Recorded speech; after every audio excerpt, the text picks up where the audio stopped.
요시아가 왕이 됐습니다. 오늘 요시아 왕에 대해 저희가 함께 묵상하고 나누기를 원합니다. 요시아는 하나님께서 치유하신다라는 의미입니다. 요시아 할아버지는 므낫세입니다. 55년 동안 통치를 했고, 므낫세는 유다 왕들 중에서 가장 악한 왕, 성경에서 어떻게 평가하고 있냐 하면 이방 왕들보다, 이방 나라들보다 더 악한 왕이었다라고 평가할 정도입니다. 그리고 요시아의 아버지 아몬 왕은 2년 동안 통치를 했는데 역시 악한 왕이었습니다. 거의 60년 동안 영적으로, 정치적으로, 경제적으로 무너졌던 유다 백성들을 다시금 치유하시는 그런 하나님의 마음이 담겨있는 이름인 것 같습니다. 여러분, 하나님께서는 여러분들 치유하실 줄 믿습니다. 60년 동안 완전히 무너져 있던 유다에게 하나님께서 대부흥을 다시 한번 허락하십니다. 그래서 솔로몬과 다윗을 제외하면 역대기 상하에서 역대기 기자가 가장 주목하고 있는 왕이 두 왕입니다. 히스기야 왕이고 또 요시야 왕입니다. 둘 다 영적인 대부흥을 이루었기 때문입니다. 근데 요시야 왕은 또 슬픈 왕이기도 해요. 왜냐하면 요시야 왕 때 일어났던 대부흥이 유다 왕국의 마지막 부흥이었기 때문이에요. 요시아의 대부흥을 마지막으로 네 번의 왕이 들어서게 되는데 20년 동안 네 번의 왕이 바뀌면서 유다 왕국은 급속하게 쇠락과 패망의 시간으로 들어가요. 요시아 왕의 부흥도 끝나고 유다 왕국의 운명도 끝이 나고 나라도 없어지고 이제 곧 포로로 20년 안에 끌려갈 그런 상황입니다. 그럴 때 우리는 무엇을 바라봐야 합니까? 요시아의 부흥은 끝났지만 예수 그리스도의 완전한 부흥이 우리 가운데 있다라는 것입니다. 역대기는 그것을 지향하는 성경입니다. 히스기야의 부흥도 끝났고 요시아의 부흥도 끝났지만 우리가 기다리는 대부흥, 진짜 부흥, 예수 그리스도의 부흥이 우리 가운데 올 것이다 라는 소망의 메시지를 던지는 것입니다. 그래서 역대기 기자는 요시아 부흥이 끝났고 유다 왕들이 20년 만에 다 망해가지만 그것을 기록하면서 하나도 슬프지 않았어요. 왜냐하면 그 역대기 기자 마음에는 메시아에 대한 소망이 있었기 때문이에요. 여러분, 우리는 대부흥을 경험한 사람들이에요. 베드로가 나타나서 그 부흥의 시작을 이렇게 선포합니다. 마지막 날에 내가 내 영을 모든 육체에 부어주겠다. 그래서 너희 아들들과 너희 딸들은 예언하고 너희 젊은이들은 환상을 보고 너희 나이 든 사람은 꿈을 꿀 것이다. 그날에 내가 내 남종들과 여종들에게도 내 영을 부어주겠다. 그래서 그들이 예언을 할 것이다. 여러분, 이게 언제입니까? 2000년 전 오순절 때 마가의 다락방에서 성령의 불처럼 바람처럼 임하시며 시작되는 진짜 부흥이에요. 여러분, 잘 기억하셔야 돼요. 부흥은 끝나지 않았어요. 오순절에 대해 부흥은 지금도 계속되고 있어요. 부흥이 끝났다라고 얘기하는 것은 예수님을 너무 만만히 보는 거예요. 예수님께서 시작하신 부흥이 어떻게 예수님이 다시 오실 그날까지 끝나고 멈출 수가 있겠어요? 다른 모양으로, 다른 패턴으로 우리 가운데 계속 부흥이 시작된 거예요.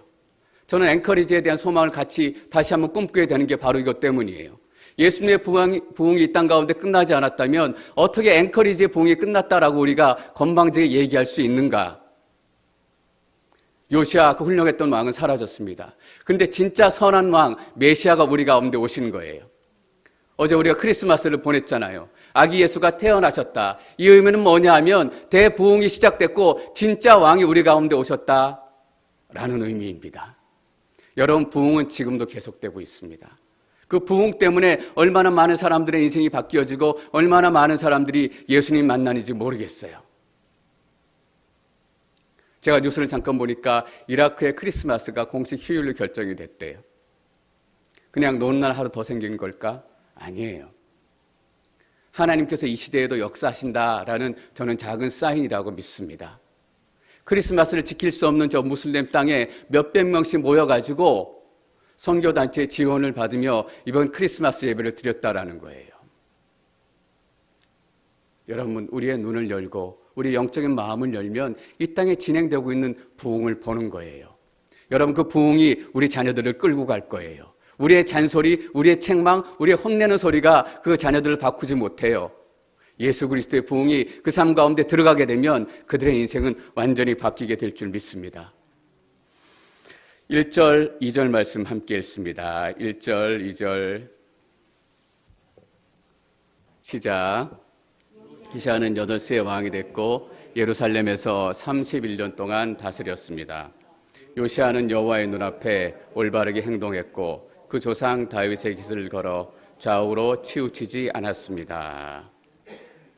여러분, 8살의 왕이 됐습니다. 8살의 왕이 됐다라는 것은 그 전에 무슨 사건이 있었다라는 거예요. 아니나 다를까 아버지 아몬 왕이 2년 동안 통치하다가 반란군이 일어나서 죽어요. 암살당해요. 그래서 갑자기 8살의 왕이 된 거예요. 할아버지 므낫세 왕이 55년, 또 아버지 암몬 왕이 2년, 완전히 나라를 다 말아먹었는데 8살의 왕이 됐으면 망하기 딱 좋은 조건이에요, 여러분. 힘 있는 사람이 나타나가지고 나라 다 흔들 수 있는 거예요. 그래서 우리가 요시아 왕의 평가를 주목해야 돼요. 2절에 보면 요시아는 여호와의 눈앞에 올바르게 행동했고, 여러분 첫 번째 우리가 뭘 느낄 수 있어요? 하나님께서 지키시면 8살 아니라 2살의 왕이 돼도 하나님 앞에 올바르게 행동하는 사람이 된다라는 거예요. 그 두 번째는 뭐냐 하면 환경 탓하지 말아야 된다라는 겁니다. 할아버지 므낫세는 12살의 왕 됐습니다. 그리고 패역한 왕으로 살았어요. 혹시 이런 핑계 댔을지 모르겠어요. 나도 갑작스럽게 12살의 왕이 돼가지고 잘 몰랐다. 하다 보니까 그렇게 망가졌다. 우리는 핑계 대는데 너무 익숙합니다. 8살의 왕이 됐기 때문에 충분히 망할 수밖에 없었다. 그 전에 어떤 작가의 한 이야기를 나눠드렸던 기억이 납니다. 가난하다는 것의 가장 두렵고 나쁜 점이 뭐냐 하면 내가 가난하기 때문에 아무것도 할 수 없다라고 믿고 생각하고 아무것도 하지 못하게 만든다라는 거예요. 나는 가난하기 때문에 공부할 수도 없고 가난하기 때문에 경험을 쌓을 수도 없고 가난하기 때문에 남들처럼 여행을 통해서 배울 수도 없다. 가난이 뭐냐 하면 그 인생의 핑계가 되고 가난이 그 인생의 논리가 되는 거예요. 나도 돈만 좀 있었으면, 나도 부자였으면 나도 당신과 같이 살 수 있었을 것이다. 가난이란 이름이 아닐지라도 우리는 핑계대기 너무 쉬워요. 나는 몸이 약해서 못했어요.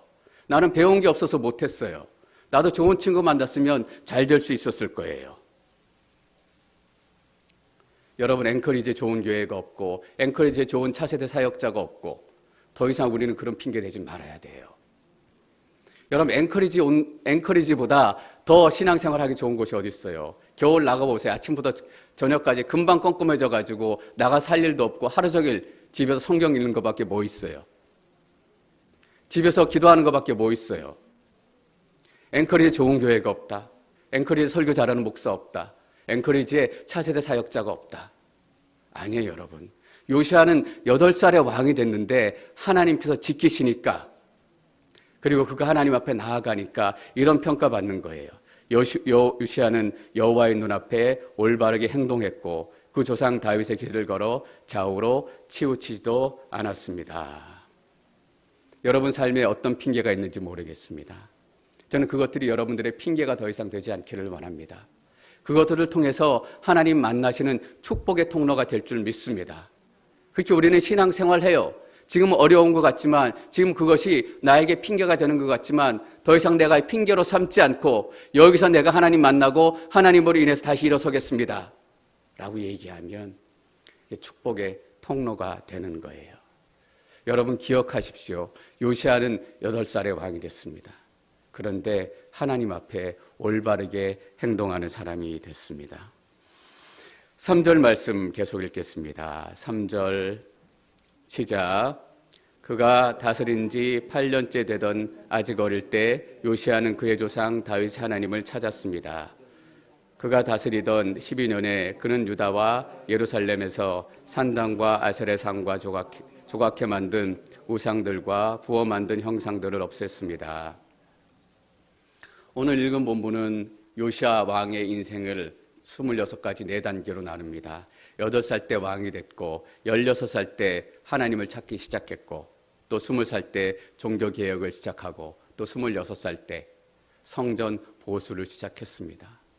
여러분, 하나님 때문에 인생의 마디마디가 구분된다는 것이 얼마나 큰 축복입니까? 저 가끔 왕년 얘기하시는 분들 들어요. 왕년 얘기만큼 영양가 없는 얘기가 없더라고요. 왕년이 지나기 전에 나 좀 만나주시지. 왕년엔 돈도 엄청 많았고 차도 엄청 좋았고 사람들도 맛있는 거 엄청 많이 사줬대요. 근데 아쉬운 게 뭐냐면 왕년이에요. 왕년으로 우리 삶을 돌아보는 것이 아니라 하나님께 주신 은혜와 하나님이 주신 경륜과 통치로 우리 삶을 다시 돌아보는 것이 이렇게 중요합니다. 제 삶을 잠깐 돌아봤어요. 제 삶을 돌아보니까 하나님을 만나고 또 교회에서 사역을 시작하는데 신혼부부학교 가정사역으로 시작했더라고요. 그래서 30대는 또 그렇게 보냈고 또 얼마 동안 몇 년 동안은 JDS 예수제자학교에서 또 시간을 보냈더라고요. 또 얼마 동안은 신학교에서 공부하고 또 캘리포니아에서 사역하느라고 또 큰 마디를 보냈더라고요. 또 네 번째 마디가 알래스카 와서 앵커리지 와서 사역하는 거예요. 근데 그 마디마다 보니까 신앙이 성장했어요. 하나님 더 깊이 만났어요. 제가 깨닫게 된 게 뭐냐면 8살, 16살, 20살, 26살이 그냥 사역의 진보를 얘기하기도 하지만 요시야 왕이 하나님을 더 깊이 만난, 더 믿음이 자란 그 마디의 자리구나라는 것을 깨닫게 되는 거예요. 여러분 가운데도 이런 마디가 있습니다. 영적인 자리가 있어요. 전 여러분들이 왕년으로 여러분의 인생 돌아보지 않기를 바랍니다. 내가 30대에는 하나님 때문에 이런 일을 했고 40대는 하나님 때문에 이런 기도했고 50대는 60대는 70대는 그게 놀라운 거잖아요. 우리의 인생을 평가하는 것은 세상의 기준이 아니라 이 하나님의 기준이라고 저는 믿습니다. 여러분 잘 돌이켜 보십시오. 그 마디마다 여러분에게 주어주셨던 하나님의 은혜, 그 마디마다 자랐던 그 하나님의 믿음의 진보와 성장. 그래서 두 번째 얘기하는 것은 8년째 16살 때 되던 해예요. 18살은 뭐라고 얘기하냐면 아직 어릴 때라고 얘기합니다. 아직 어릴 때 요시야는 그의 조상 다윗의 하나님을 찾았습니다. 하나님을 찾고 은혜를 경험하는 데는 나이의 많고 적음이 필요 없습니다. 5살도 6살도. 제 그전에 어떤 찬양사역자 간증을 들으니까 6살인가 7살 됐다고 하는데 할머니 등에 자기가 엎혀서 교회 갔던 기억이 난대요. 그 기억이 나는데 다른 것은 다 기억이 안 나는데 할머니 등에 엎혀서 교회에 갔는데 하나 딱 기억나는 것은 그때 자기가 예수님 믿었다라는 게 하나가 기억난다는 거예요. 여러분 6살, 7살 말도 제대로 모르고 사리 분별도 제대로 알지 못하는 그 어린아이.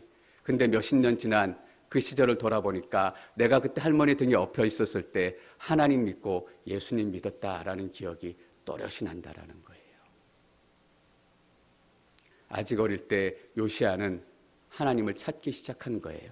아직 어릴 때라고 강조한 것은 뭐냐면 그냥 대충 하나님 만난 것이 아니라 온몸을 다해서 온 마음을 다해서 온 힘을 다해서 하나님을 찾기 시작하고 결단하기 시작했다라는 의미입니다. 쉽게 말하면 이거예요. 이제 내 인생 하나님께 드리겠습니다. 왕된 나로서 살아가는 것이 아니라 하나님 위해서 내 모든 인생, 이 왕의 자리, 내가 가지고 있는 모든 것들을 다 드리겠습니다 라고 결단했다라는 거예요. 전 여러분의 자녀와 손자들이 16살 때 이 결단이 시작되기를 축원합니다. 놀라운 거예요. 제가 이번에 얼바인 갔다가 어떤 집사님하고 잠깐 식사를 했는데 자기도 13살에 예수님 만났으면 얼마나 좋았을까 뜬금없이 그런 얘기 하시더라고요. 그래서 왜 13살 얘기하시냐 그러니까 그 교회 얼바인 온누리 교회에 유스 페스타가 있는데 13살에 자기가 예수님 만나고 회심하고 지금 그렇게 뜨거워져가지고 유스 학생들을 중학교 학생들 설교하는데 매번 눈물로 설교한대요. 자기가 그때 만난 감격이 얼마나 큰지 눈물로 전도사님을 설교하고 아이들은 여러분 중학교 아이들이 말 듣는 줄 아세요? 5분 설교 들으면 끝이에요. 그 전에 계셨던 중학교 전도사님 어떻게 했냐면 예배 중에 냄비 갖다가 라면도 막 끓이고 그랬어요. 애들이 하도 집중 안 하니까. 13살에 얼마나 뜨겁게 하나님을 만났든지 하나님에 대해서 얘기하는데 본인도 울고 듣는 학생들도 다 울고. 그래서 자기도 13살에 하나님 만났었으면 얼마나 좋았을까. 그래서 제 소망이 생겼어요. 내년 여름에는 그 전도사님 우리 교회에 초청했으면 좋겠다. 그래서 우리 미들스쿨 학생들이, 하이스쿨 학생들이 같이 뜨거운 열정 나누고 같이 눈물 흘렸으면 좋겠다. 요시야가 그렇게 헌신한 거예요. 근데 뒤에 표현이 이래요. 아직 어릴 때 요시야는 그의 조상 다윗의 하나님을 찾았습니다. 그냥 하나님을 만난 것이 아니라 그의 조상 다윗이라고 얘기해요. 믿음의 유산이 끊어진 것 같았어요. 왜냐하면 아버지 아몬도 패역하게 살았고 할아버지 므낫세도 55년 동안 말도 안 되게 살았기 때문이에요. 근데 여기 보십시오. 그의 조상 다윗의 하나님을 찾았대요. 믿음의 유산은 절대로 끊어지지 않습니다. 요시야는 다윗의 시편을 읽었을 거예요. 다윗의 시편을 함께 노래했을 것입니다. 다윗의 인생에 대한 이야기, 골리앗과 싸움에 대한 이야기, 하나님께서 다윗에게 주신 다윗의 약속, 다윗의 언약에 대해서 들었던 거예요. 여러분, 믿음의 유산은 절대 멈추지 않아요. 제가 그걸 믿게 됐습니다. 지금은 멈춘 것 같고, 지금은 믿음의 유산이 안 보이는 것 같지만, 때가 되면 우리의 기도, 할아버지 할머니의 기도가 그 자녀들의 삶 가운데 다시 능력이 되고 나타날 줄 믿습니다. 우리가 미국 신학자들한테 신학 많이 배워요. 분명히 우리보다 많은 이 업적이 있고 많은 사람이 더 깊이 연구했기 때문에 우리나라의 많은 신학이 영국 또 독일, 미국에서 많이 들어왔어요. 저도 미국 신학자들의 이야기를 많이 듣고 많이 공부해요. 그렇지만 우리 한국 조상들의 신앙이 있어요, 여러분. 누구와도 바꿀 수 없는, 여러분 뭐예요? 새벽 예배. 새벽 예배 하는 나라는 한국밖에 없어요. 미국의 유명한 목사님이 저희 온누리 교회에 한번 집회 참석했다가 새벽 예배 뜨겁게 나와서 함께 기도하는 게 너무 좋아가지고 매주는 못하고 돌아가서 미국에 와갖고 한 번 했다고 그래요. 새벽 예배, 이것은 누구도 바꿀 수 없는 믿음의 축복이고 유산이에요. 우리 할아버지 할머니들이 새벽부터 나와가지고 주여 주여 주여 주여 삼창 부르면서 주여 삼창 부르며 기도하는 나라가 어디 있어요? 한국밖에 없어요. 이건 한국 기도의 전통이에요. 그래서 미국 사람들이 한국 기도하고 싶을 때 이렇게 기도해요. Let's pray Korean prayer. 한국 스타일로 기도하십시다. 코리아 스타일로 기도하십시다. 여러분, 강남 스타일 아니에요. 코리아 스타일로 주여 주여 주여. 저는 우리 유스 학생들에게 이 한국 믿음의 유산을 남겨주고 싶어요. 그래서 가끔 우리 유스 학생들하고 기도할 때 꼭 저는 주여 삼짝 해줘요. 우리 지저스 지저스 세 번 외치고 기도하십시다. 지저스 지저스 지저스. 여러분이 안 가르치고 여러분이 안 보여주면 그 애들은 미국 어느 곳에서도 그 믿음의 유산 받을 수 없습니다. 여러분 잘 기억하십시오. 아직 어릴 때 조상 다윗의 하나님을 만나는 거예요. 뚝 떨어진 하나님이 아니라 다윗의 영성을 본받고 히스기야의 영성을 본받고.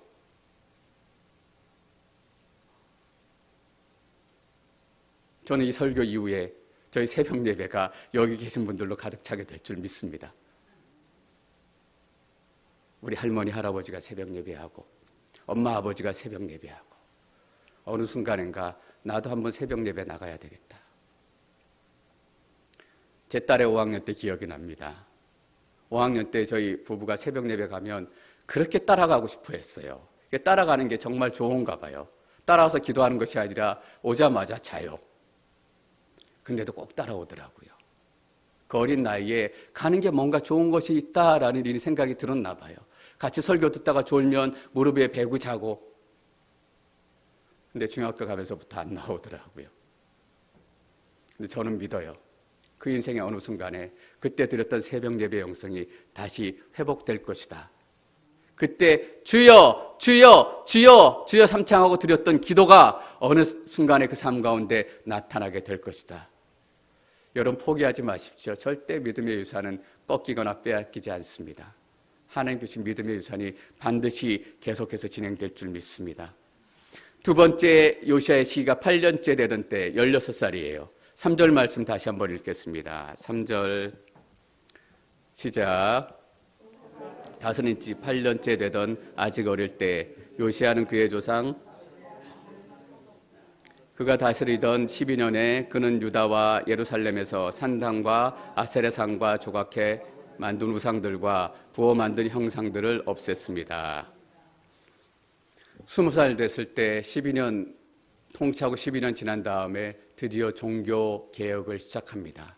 종교 개혁을 시작하는데 특징이 하나 있습니다. 4절과 5절, 6절 말씀 계속 읽습니다. 4절 시작. 바알의 제단을 부수었고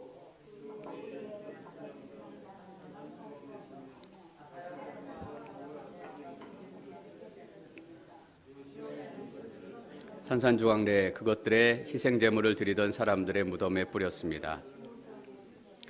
요시야는 그 제사장들의 뼈들을 그들의 제단에서 태워 유다와 예루살렘을 깨끗하게 했습니다. 므낫세, 에브라임, 시므온 성들과 납달리까지 그 주변에 폐허가 된 곳에서 그렇게 했습니다. 우상들을 부수었고 산상조각냈고 다 깨트려 버렸어요.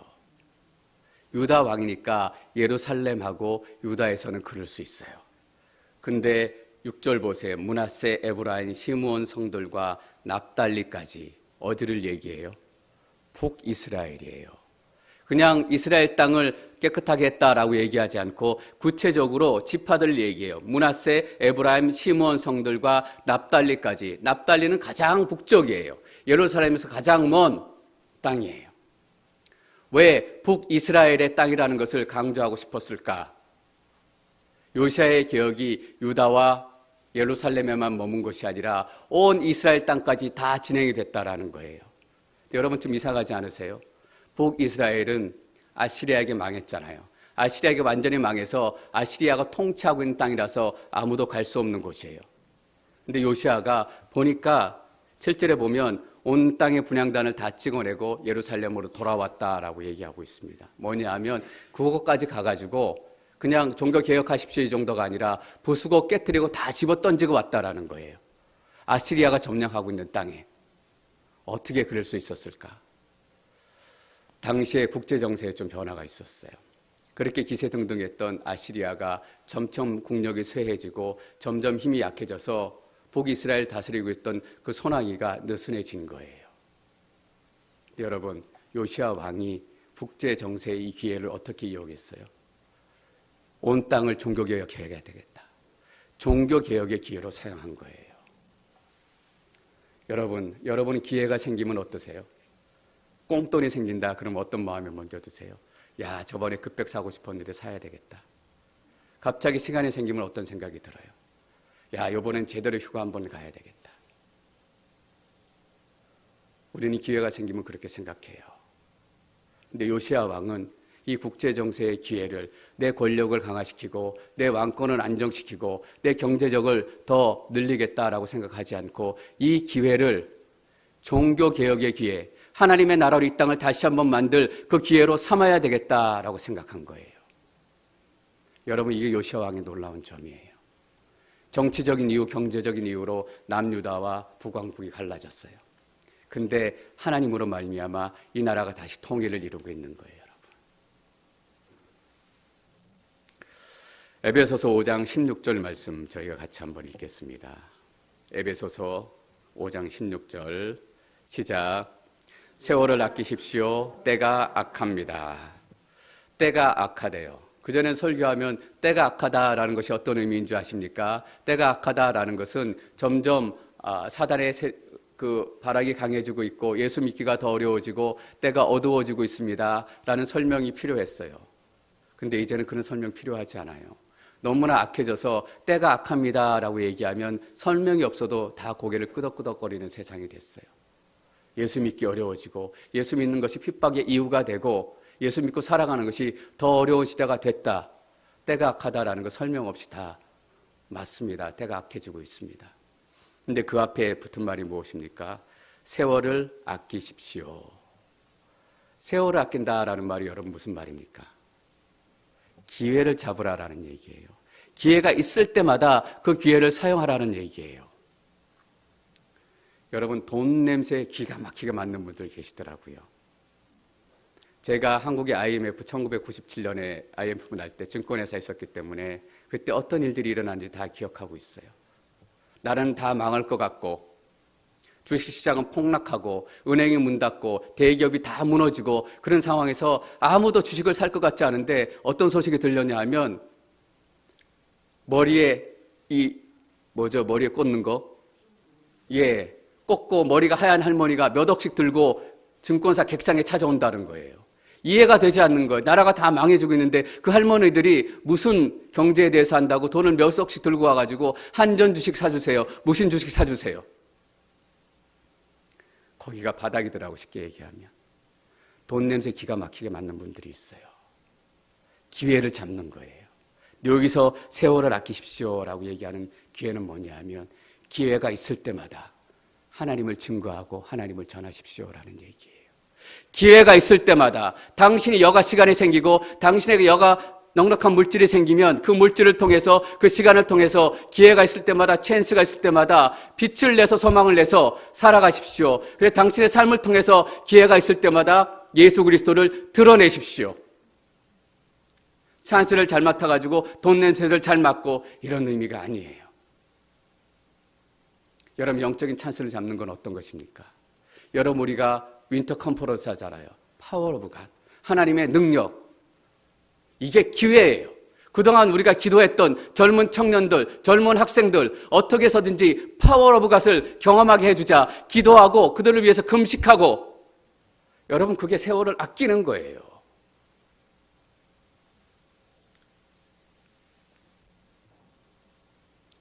저는 여러분 모두가 다 금식기도에 동참했으면 좋겠어요. 왜냐하면 세월을 아끼라. 이건 하나님의 명령입니다. 요시아가 그랬던 거예요. 요시아가 했던 모습이 세월을 아낀 거예요. 시간이 생기고 여유가 생기니까 자기 즐긴 것이 아니라 종교개혁에 찬스가 왔다. 조상 다윗의 꿈을 꾼 거예요. 하나님의 나라를 이 땅 가운데 세워서 하나님이 어떤 분인지 이 땅 가운데 드러내시고 하나님을 말미암아 하나님이 세우신 위와 왕위가 절대로 멸망하지 않을 것이다. 다윗의 꿈을 꾼 요시아가 그 꿈을 다시 이루어야 되겠다라고 소망을 갖는 거예요. 내가 납달리까지 가리라. 내가 므낫세까지 가리라. 에브라임까지 가리라. 가서 다 깨트린 거예요, 여러분. 목숨 걸지 않았겠어요? 아수르의 권력이 약해지긴 했지만 남아있는 패잔병들이 더 악하고 무서울 때가 있잖아요. 목숨 걸고 북이스라엘까지 가서 우상을 다 깨트리고 부수고 전 여러분들이 다 세월 아끼시기를 축원합니다. 우리 상미가 오늘 왔는데 상미도 세월을 아끼세요. 이렇게 온 게 세월을 아낀 거예요. 저도 세월을 아끼고 우리 앵커리지 오늘을 위해도 세월을 아끼고 8절 말씀 함께 읽습니다. 8절 시작. 8절 읽습니다. 시작. 요시아가 다스리던 18년에 그 땅과 성전을 깨끗하게 하려고 아살랴의 아들 사반과 그 성의 지도자 마아세야를 역사를 기록하는 사람 요아하스의 아들 요와 함께 보내 그의 하나님 여호와의 성전을 수리하게 했습니다. 여러분 잘 기억하십시오. 종교개혁의 완성은 뭐냐면 예배의 완성입니다. 성전을 수리했다라는 의미는 건물을 다시 고쳤다라는 의미가 아니잖아요. 지진이 나서 어떤 집들은 크게 무너지고 크게 손상이 있었어요. 그냥 그 집이 무너졌다라고 얘기할 때 건물이 무너졌다라는 의미 아니에요. 평생 동안 공들였던 그의 삶이 무너졌다라는 의미를 가지고 있어요. 지진이 나서 쓰나미가 나서 집들을 다 휩쓸고 갔습니다라고 얘기할 때 집들 건물이 무너졌다라는 것이 아니라 그 인생의 가장 소중한 것들, 가장 가치 있다라고 생각했던 것들이 다 쓰러지고 무너졌다라는 거예요. 뒤에 보면 성전을 수리하는데 천장과 들보를 수리해요. 들보는 뭐예요, 여러분? 기둥이에요. 기둥이 수리되어지고 천장이 수리되어진다는 것은 거기서 예배가 안 드려졌다라는 얘기예요. 천장에 구멍이 나서 비가 오면 비가 새고 이 들보가 흔들흔들하는데 위험해서 거기 들어가서 예배 드렸겠어요. 성전을 수리한다라는 것은 무너진 이스라엘의 예배를 새롭게 세운다라는 의미입니다. 내년에 목회를 계획하면서 제가 기도해요. 하나님이 주신 마음이 있어요. 이거예요. 앵커리지 온누리교회 성전을 수리해야 된다. 자만하고 교만하고 나태해지고 하나님께서는 이 성전이 수리되기를 원하세요. 우리 예배가 새롭게 수리되어지기를 원하세요. 1부 예배, 2부 예배, 2M 예배 이 성전들이 수리되기 위해서 우리가 고쳐야 될 들보와 고쳐야 될 지붕은 무엇인가? 여러분 근데 재밌는 말이 나와요. 9절 말씀 함께 읽습니다. 9절 시작.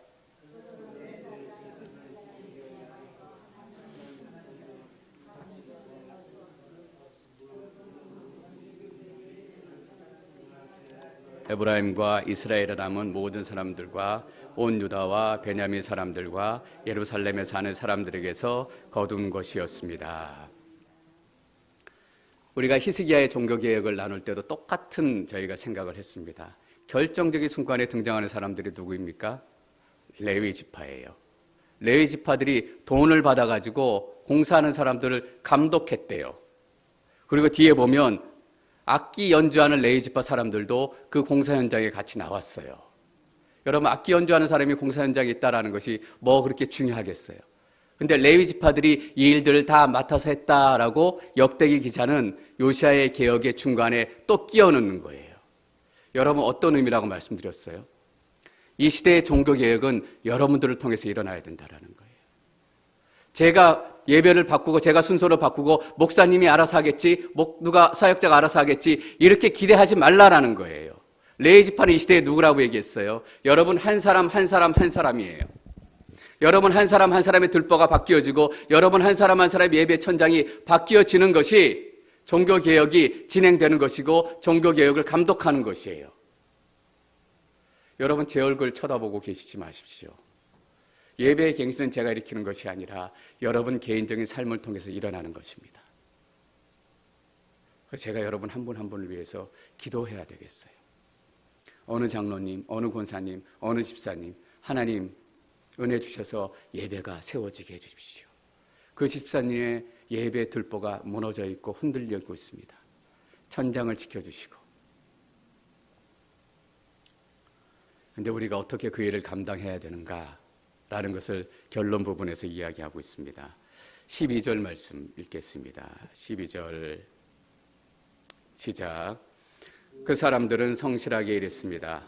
그들은 감독하고 지시하는 사람들은 레위 사람들로 무라리 자손들인 야악과 오바댜, 그앗 자손들인 스가랴와 무술람이었습니다. 악기 연주에 익숙했던 모든 레위 사람들도 함께 했습니다. 그런데 그 사람들이 어떻게 일했냐 하면 성실하게 일했대요. 여러분, 하나님의 백성에게 하나님께서 가장 원하시는 게 성실인 거 아세요? 우리는 능력이 있기를 원하고 기술이 있기를 원해서 사역에 성공하기를 원해요. 비즈니스를 성공해야 되는 것처럼, 나아가서 세상에서 성공해야 되는 것처럼 내가 능력이 좀 더 있고 기술이 좀 더 있어서 내가 사역에도 성공해야 되겠다. 여러분, 잘만 생각해 보면 하나님께서 우리에게 원하시는 것이 성공이 아니다라는 것을 우리가 금방 알 수 있어요. 하나님께서 우리에게 원하시는 것이 성공이라면 우리에게 일 안 맡기셨어요. 하나님께서 원하시는 것이 성공이라면 제게 목회 안 맡기셨어요. 하나님 직접 하시는 게 훨씬 안전하고 훨씬 완벽한 성공이에요. 우리에게 원하시는 건 뭐예요? 성공이 아니라 성실이에요. 여러분, 성실이라는 말의 의미는 믿음이라는 얘기예요. 우리에게 믿음을 요구하시는 거예요. 믿음을 가지고 열심히 하는 거예요. 최선을 다해서 하는 거예요. 그냥 열심히 하고 최선을 다하는 것뿐만 아니라 성실이라는 의미는 하나님의 뜻에 합당하다라는 의미를 가지고 있어요. 여러분, 열심히 살아가는 사람 많습니다. 에너제틱하게 파워풀하게 살아가는 사람들 많아요. 그래서 그게 성공하는 인생들 많아요. 근데 성경에서는 그런 사람들을 성실하다라고 얘기하지 않습니다. 성경에서 성실하다라고 얘기하는 것은 하나님의 뜻에 합당하게 믿음으로 살아가는 사람들을 얘기해요. 고린도전서 4장 1절과 2절 말씀 함께 읽습니다. 고린도전서 4장 1절 시작. 이와 같이 사람들은 우리를 그리스도의 일꾼이요 하나님의 비밀을 맡은 사람들로 봐야 합니다. 그리고 맡은 사람들에게 요구되는 것은 그들의 신실함, 성실함입니다. 맡은 사람들에게 요구되는 것이 무엇이라고요? 성실함이에요. 최선을 다해서 열심히 하나님의 뜻에 맞게 흔들리지 않고 꾸준히 믿음을 가지고. 어떤 분들, 이런 분들 계세요. 그냥 마지못해서 하는 분들. 하나님의 일이 그렇게 시시해요. 하나님의 일이 마지못해 할 만큼 값어치가 없는 거예요. 하나님의 일은 어떤 일이에요? 그야말로 하나님의 일이에요. 우리의 삶을 다 드리고 우리의 생명을 다 드리고 우리의 인생을 다 드려도 다 채울 수 없을 만큼 그 일이 하나님의 일이에요. 저는 여러분들이 혹이나 그런 얘기 하지 않았으면 좋겠습니다. 할 사람이 없으면 제가 하죠. 하나님의 일 그런 거 아니에요.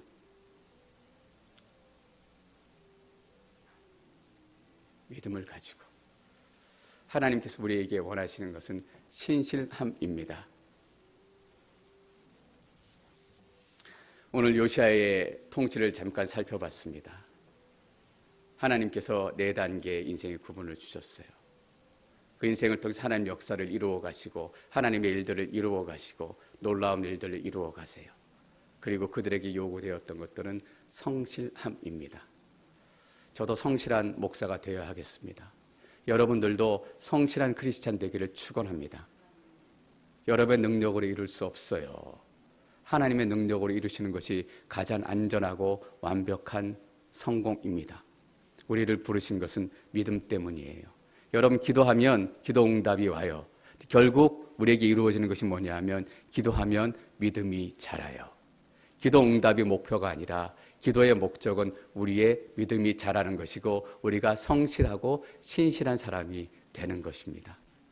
이 신실함과 성실하심이 여러분 삶 가운데 이루어지시기를 축원합니다.